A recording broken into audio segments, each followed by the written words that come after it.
Okay, we're talking about our next project, which is our 47 Chevrolet dump truck. We've pulled the engine on this. We put new seals, cleaned it up, cleaned the water jackets, new freeze plugs, etc. on it. But it's a stock engine. The only upgrades we've done is we've done the electronic ignition. So we did away with the points of condenser, which makes it a lot easier, a lot better spark, and a lot more consistent. We also upgraded it from a 6-volt to a 12-volt system, and we added an alternator and replaced the generator system on it. So we've got a single wire alternator on it that's a kit you can buy. And we've started the truck up. It runs great. We've got to get the brakes done on it, adjust the timing a little bit more, and then we're just going to use this truck until we do a full restoration on it. This truck was used by my grandfather at his mining operation in the Caballo Mountains. He purchased this about 1950. It's been in the family ever since. It's got a 16 cubic inch engine, straight 6.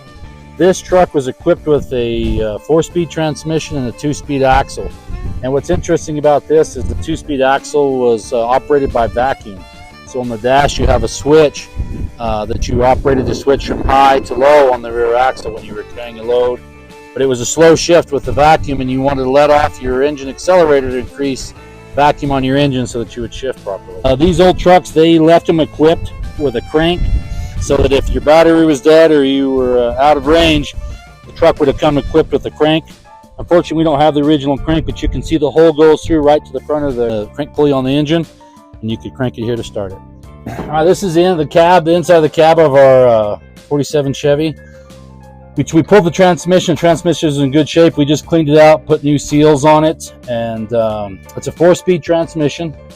This is your emergency parking brake, which is mounted to the side of the transmission. It has some rods that go back to the rear axle, and these are for your actuating the dump truck. This engages your PTO, which drives the drive line from your transmission back to your dump bed, and then this is your level to raise and lower the dump bed. Of course, you have your clutch, brake, gas pedal, and that pedal over there to the right of the gas pedal is your starter pedal. So you would turn your ignition switch on, hit your starter pedal to start the truck.